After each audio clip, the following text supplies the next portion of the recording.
Well, I think that actually brings us to that question, like, am I doing the right thing now? Like, am I working? Like, is Animal Crossing part of my job then? Like, if I'm doing a talk on it? It totally is IMO, but let's see what the next speaker has to say about building the right island. What should I be doing right now? How is software development like building an island on Animal Crossing? Introducing our next speaker, Jason Blanchard. Jason, take it away. Hello. Can everybody hear me okay? Sure can. All right. I give a little greetings. That's the one little choreographed move I'm going to do. I'm going to put the controller away now. So hi, everybody. My name is Jason. I am an engineering lead at a company called Employee Cycle. Also a big fan of open API. So this is a fun talk to follow. I'm really glad to be speaking here at this conference. This conference came to me at a really interesting time in my career. Back in 2020, I had just taken over an SRE team at a mid-sized company, which I really had no business doing because I hadn't ever been dedicated to ops for a fairly large, complex system before.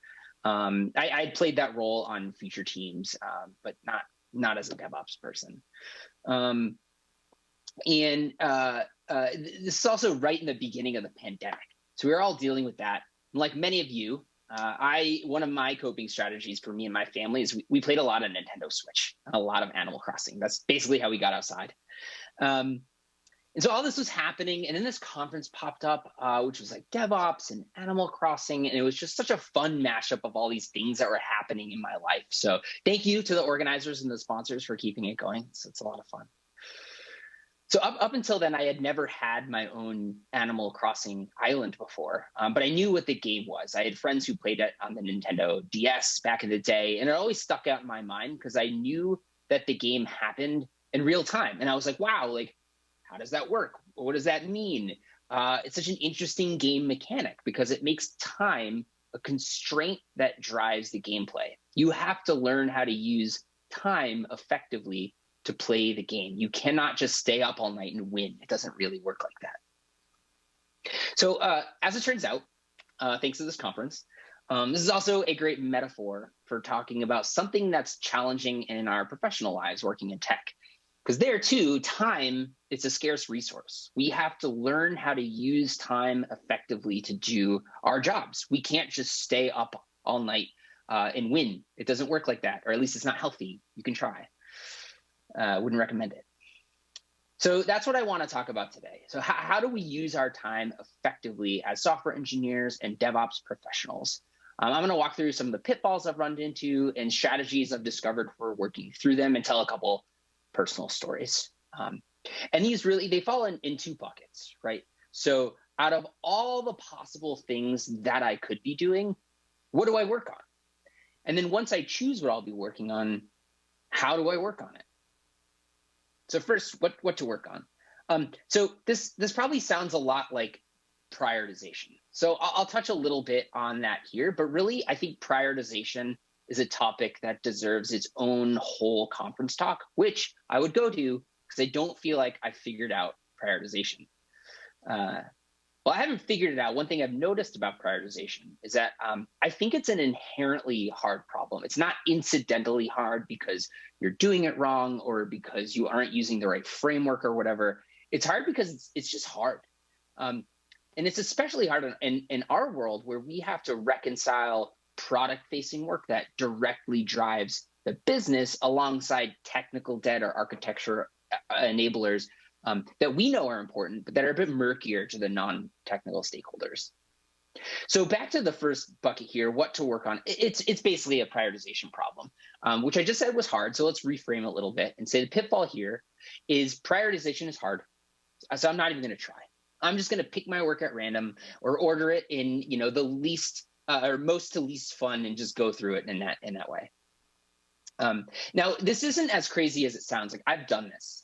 I've negotiated some percentage of our engineering team's time just to do engineering tasks and didn't bother trying to prioritize it against product work. This is helpful for small things and a small percentage of your time, like 10% of your team's time. Or if you need to get out of a tech debt hole, you just have so much piling up and you have to get through it. But be careful leaning too hard into this. The just trust me, this spend is worth it approach, it doesn't really win you any friends. So I think there's a better way, especially if you have bigger architecture or operational things that you want to tackle, which is to use the business priorities to drive the technical roadmap. The business always wants to create more revenue, more growth, reduce costs or risk, and they have hypotheses on how they can do that, usually by shipping more product. Really understanding this from an engineering or DevOps perspective and looking for opportunities that tie directly into the business roadmap is really a superpower. So for example, like maybe there's a feature on deck that changes how roles and permissions should work for customers. And the roles and permissions code, bit of a mess. So that's a perfect opportunity to build some time into the project roadmap to first refactor the legacy authorization system, which then enables the new feature. At the end of the project, the business gets the feature, like that's all they see, but you also get the technical win. You've improved the system. I had a colleague call this the pork barrel spending approach to architectural enablers, which I always thought was a funny way to think about it. So an example here, when I first started working at Employee Cycle, we had this data ingestion processing pipeline that ran every 4 hours on a single EC2 instance. And it was fine. It worked. But it was something that my spidey senses told me is going to be difficult to maintain over time. And I'll tell you right now, starting a conversation with the CEO, like, hey, CEO, my spidey senses are telling me we should spend a bunch of money changing this thing, blah, blah, blah. It's not going to get you anywhere. However, I could see from our observability metrics that this process, which ran every 4 hours, was starting to take about 3 hours. And so projecting out with our customer growth, I could tell the CEO, hey, we're going to be unable to meet this 4-hour SLO like sometime in Q2 or whatever. That's something the CEO can understand. So we use that to justify moving all our compute off of EC2 process orchestrated by systemd, a bunch of scripts, into AWS Lambda and AWS step functions, which it cleaned up a whole bunch of stuff and allow us to really parallelize the workload. We ended up getting the runtime down to about 20 minutes. And that was the exciting part for the business, how much more value we could get out of the existing system. But the exciting part for us is the new compute infrastructure that cleaned up a bunch of stuff. So we use the things that are very tangible to the business to prioritize this operational shift. And doing this gives you a lot of credibility because it's clear how you are adding value. Plus, working on things that align with the product proves that it's worth doing. It's in a hot path. It's code that has churn and will pay off if we improve it. If it's a component that is unlikely to change or we don't see it changing anytime soon, it might not be worth improving it. So maybe you could just kick that can down the road. So same bucket. Here's another kind of maybe more fun prioritization pitfall. So let's say you have a lot of flexibility to define your own technical roadmap, and you could justify a lot of things, a lot of operational work as being valuable for the business. And basically, you just want to work on everything. Everything's equally interesting, exciting, valuable to the business. So I've been on both sides of this as a manager and as an individual contributor. So back when I was managing the SRE team at my last job, I had an amazing team of really talented, ambitious engineers. And we had this one person in particular who was kind of new to the team, and they came in and found all this weird stuff. You all know how systems just acquire weird stuff over time. And you're kind of numb to it. This person came in and was like, this stuff is weird. We got to fix it. And this person had incredibly smart and specific ideas on how we could fix them all. But I knew none of them were the most important thing to work on. And this is a tricky place to be as a manager because I had more context and I know we didn't have the bandwidth to tackle all these, but I also didn't want to know this person to death. It's really important that I have people on the team who feel comfortable speaking up. And I did not want to discourage that. So one strategy I used with this person was I asked kind of leading questions that got them to see for themselves how it might not be the right time to work on. And you can kind of ask yourself these questions to get ahead of it. So I'd say something like, okay, actually, that's a really good idea. Help me understand. If we don't do this right now, what happens? Does it get worse or does it stay the same? Implying that if it stays the same, maybe you can wait. Does this problem block something else? If not, maybe it doesn't matter right now. If we make this change right now, what else needs to change? Maybe the task has cascading effects or it's bigger or more complex than they think it is. And their answers to these kind of got them to a different place. So maybe initially it looked like really fun and important problem to improve the HTTP ingress across all of our legacy services. And the technical lift was reasonable, but actually it's been like this for a while. It hasn't really gotten any worse. It's not blocking anything important. Plus the way it works now, it's actually tightly coupled with the local development workflows for over 40 engineers. And that's a harder communication problem than a technical problem. So talking it out like this to understand the blast radiuses of the changes gives us a clearer picture of how it might or might not fit into the plan without just saying, no, we're not going to do that thing. Another strategy I used with this person was to channel their energy into writing North Star documents. So we'd get to like, okay, this is a good idea, not a good fit for now, but we should do it at some point. So instead of spending a few weeks or more making this change, can you just spend a few hours writing up a document explaining what you would do if we took on this task tomorrow? And these artifacts capture the thought process in the moment, and we can use them later to when we decide to work on it without spending much time on it upfront. So remember, I said I've been on both sides of this. So after leading that SRE team, I stepped back into more of an individual contributor role when I first started out at Employee Cycle, where I'm at now. And Employee Cycle was at a pretty interesting stage at the time. We had taken a product to market, and we're looking to kind of smooth things over on the technical side and get ready to scale up. So I went in there with all these experiences and honestly, like maybe a little bit of arrogance about what to do. I was like, oh, I've seen this before. We just have to do this. We have to change this thing. We have to do this, that, and the other thing. Everything will magically just be more stable and scalable. And to this, my manager, our CTO, would say, okay, interesting. Does it get worse if we don't do any of these things right now? Are these blocking anything any of these things that are more important to the business?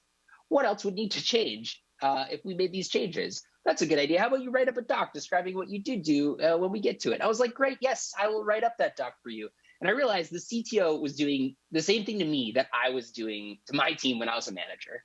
But it's okay. It's just this validation that these strategies work.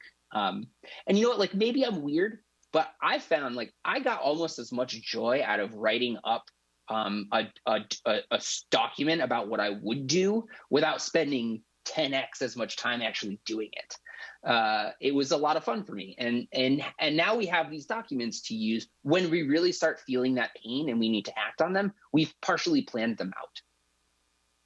So talking through the big picture and writing up these North Star documents can help you shape tasks and find where they might fit into your work stream without spending too much time on them at all.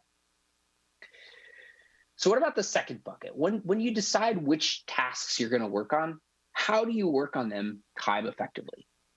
So I'm going to start off with another story. So back when I first started out as a software engineer, I was really bad at thinking through tasks without just doing the whole thing end to end.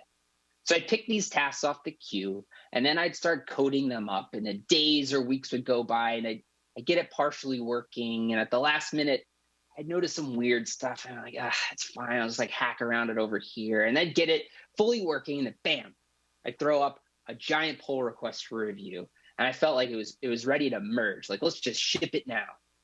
And I had one coworker at the time who was a much more thoughtful engineer than I, and they'd look at these pull requests and they'd say, okay, I see what you're doing, I see that it works, but what if you thought about the problem in this slightly different way? Like if you did that, then this hacky thing you did over here goes away and we enable all these other use cases. And it just like, I think it would fit together a little better. And I'd hear that feedback. And on the one hand, I'd be like, okay, it's a really good suggestion. It's better than what I have. But on the other hand, I'd be like, no way. I already did this. We're doing it. We're doing it this way. We're just going to stick with this. And for me, that second, more stubborn side usually won. But why? Like, why would I merge a subpar design knowing that it could be better? The pitfall here, it's a sunk cost fallacy. Like I spent too much time on that one solution and I was way too emotionally attached to it. So I was unwilling to abandon it in the face of a superior solution. Felt like if I took action on this really good feedback, I'd have to start all over again. And that was like rework and a waste of everyone's time. So this happened a few times and I start to wonder, maybe this is a me problem. And it got me thinking, like, what if I got this feedback earlier? Maybe I'd be more open to taking it. So instead of just running with the first idea I had for days or weeks, I'd take just a few hours to write down and diagram out what I was going to do before I actually did it. And then I'd run these designs by my coworker before implementing them. And sometimes I'd even write down multiple ideas because I had time to do that. And as you'd expect, this person had the same kind of feedback, but this time I was ready for it. And I would happily make those changes and move on. So the strategy here is to create technical design documents and artifacts to communicate your intent as early and as cheaply as possible before sinking lots of time into it. It was much easier to react to the feedback I was getting because it felt less risky to do so. There were all these other side benefits too, like thinking about it ahead of time let me break the task down into smaller chunks, which made them easier to code review. And my coworker was more effective at reviewing those because they already had a frame of reference for the design and could focus on different things in their review. So everything got a little bit more efficient by just taking some time up front to communicate my intent before actually doing it. I want to caveat this a little bit with, don't mix this idea of technical design artifacts that I'm talking about up here right now. Don't mix this up with a super formal RFC process. Like there's a time and a place for a structured approval, but that's not this. What I'm talking about here, it's a communication tool. And it'll look different for all of you depending on who is creating it or who you're communicating with or the specific project you're working on. Maybe it's a narrative document. Maybe it's a diagram. Maybe it's just a hallway conversation. This phase of the project is messy, and that's okay. The point is to do the messy parts early and quickly and not in code usually, so that the rest of the process is more efficient. Just find your voice. Whatever helps you communicate your intent before committing substantial effort, it's a good use of your time. So the last pitfall I have for you here, I'm not going to start with a specific story because I think you'll hear the description and very easily kind of fit your own story into it. So picture this. You pick a task and you're like, yes, it's going to go great. I see exactly what I have to do. And here's the checklist. I just need to check everything off this checklist and I'll be done. And you get a few checks through and it's going even more smoothly than you imagine. You're like, this is going so great. I'm going to be days or weeks ahead of schedule. But then you check off about 80, 90% of your checklist, and that last 10% takes way longer than the first 90%. The pitfall is that you hit some late-breaking blockers or found some hidden complexity or just stumbled upon an unknown that you hadn't thought about ahead of time. This is super common. I've heard it called the last 10% problem or something like that.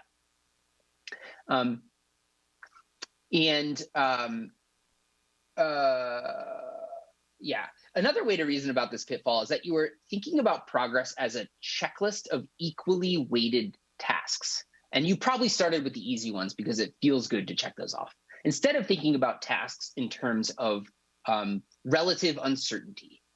There's a book called Shape Up that has a great visualization for this. It's called a hill chart, where you picture yourself climbing up a hill of unknowns, just figuring out what needs to be done. And then you crest the hill. And when you feel confident that you crest the hill, when you feel confident that the rest is mostly knowns and you just need to execute on them. I'm doing this like motion with my hands, like going up a hill and then down a hill that you cannot see, but just read the book. There's a great picture in there. So a strategy I've been using here is to implement code spikes to discover the unknowns. A code spike is a branch or separate code base you spin up and build something end to end all the way through. I know what you're thinking. Like, this sounds like the opposite of what I just told you to do, which is don't do it all up front, plan first. The difference here is that with a code spike, you never intend to merge it back into the base branch or main project. It's just a sloppy copy. You throw it away when you're done.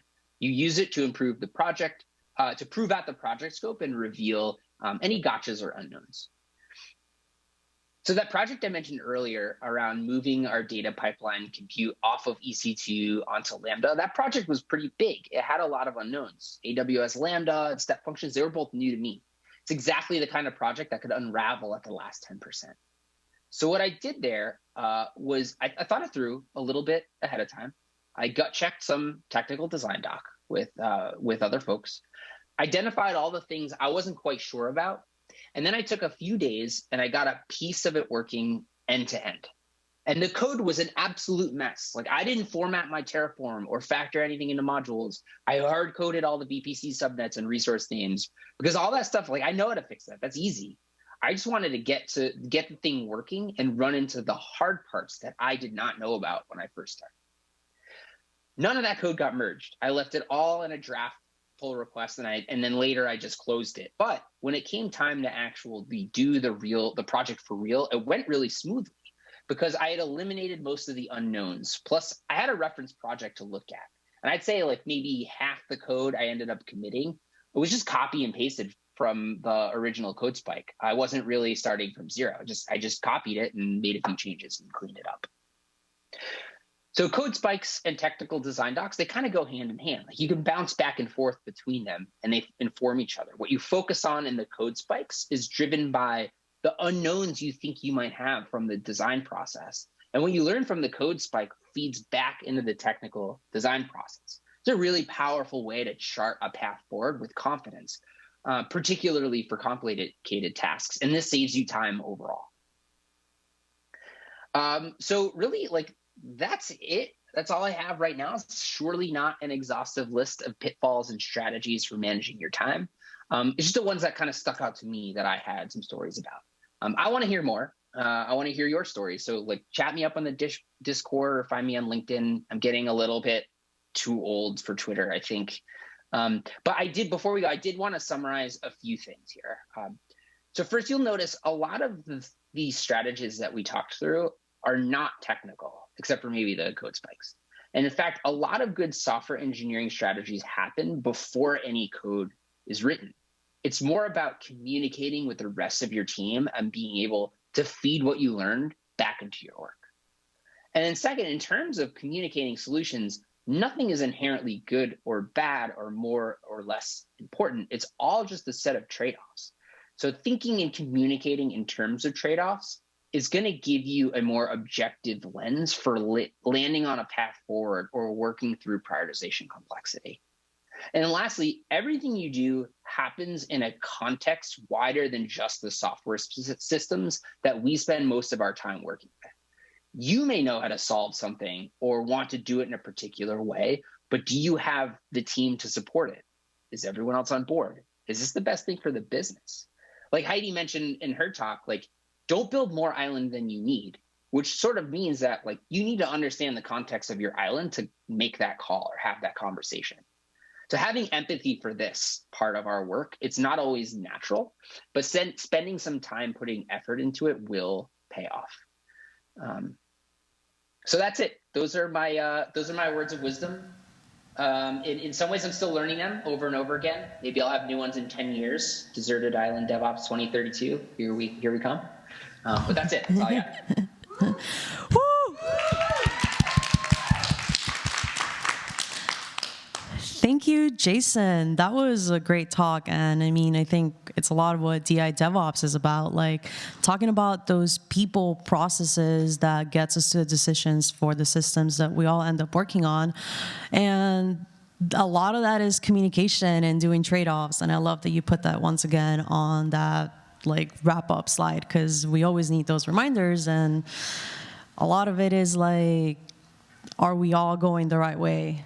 And I have a question for you, but I know Kat is wanting to No, to come ask in. your questions. I also have a question, so you go. Oh, sweet. So I know that we were talking about in terms of flexibility, like that pitfall of like, I'll work on everything, and we really need to start asking those questions in context. And you really mentioned those North Star documents. Like I only learned about North Star like around 3 years ago with my previous job, and it made a lot of sense to me of like, we really should be having these conversations. But I've worked with a lot of engineers and just people in the industry that don't really understand the concept of North Star, or like even spending time to define it. So I would say, like, from folks that are starting out on that ground, like, do you have a template on how to have discussions around North Star? I don't, but what I would say is, like, try to leverage like when that misalignment comes up, like, name it, right? Like, so if you're feeling like there's some tension or there's some confusion or we're not moving in the right direction, like, call that out and just be like, hey, look, like, I feel like what I'm hearing from you is X, and what I'm hearing from over here is Y, and what I'm thinking is Z. Like maybe we should, like I'm feeling like we're misaligned here. Maybe it would be great to define like what it is that we're moving towards, because I think we're not all on the same page here. And so I think like I don't have a great like generalized this is the place to start for all these things, but I would say like watch for those moments and use those moments to drive the kind of like aha moment that this is something that would help us be more efficient or more aligned. A great point. Yeah, I think finding that moment of bringing up conversations is the key, and hopefully back to our prior talk too, like in that environment where you feel safe to just be able to bring it up and value communication. Yeah. I've got a question from Twitch chat. Sure. Alex, I'll take what is product management for $200, but seriously, this is the strike zone for thinking deeply as an architect, dev team with your product owner / product manager. There are many models, but the PMPO driving the roadmap and backlog seems to be a common one that can work really well with an agile development team. Thoughts? Yeah. One thought there is I've seen, so when the backlog generation is just kind of like I guess I'm thinking in real time here. So what I'm trying to say here is be careful of like your ownership there. Like I think like the entire team should really be thinking about owning that backlog collectively instead of it just being like the dumping ground for, the product or the project managers. And I think the entire team should help shape that, because I think it will look very differently if you get input from different stakeholders into that process. And that's kind of what I'm getting at here is like, I think it's, for me personally, I think it's really important that software engineers and DevOps folks understand the customers and understand the business and can think in that mode a little bit. It's not, you're not thinking in that mode as much as an executive or as much as maybe like a product owner, but you need to have a frame of reference there so that you can think in that mode and help shape what your backlog ought to look like, and also help scope it, right? Like that book I mentioned, Shape Up, is a lot of it is about scope. And I think that scoping projects is a multidisciplinary effort. And so that is a kind of a key point, is that we as the sort of like technical, we execute on the technical things, we should be able to think in terms of the customers and the business to contribute on that, in that level too. Thank you so much. You also, in answering that question, answered another question, which was what was the name of the book that you mentioned earlier. So thanks for the 2-for-1 there. It's pretty cool to see that book, the tagline is "Stop running in circles and ship works that matters." Like, definitely always much needed, especially in current times too.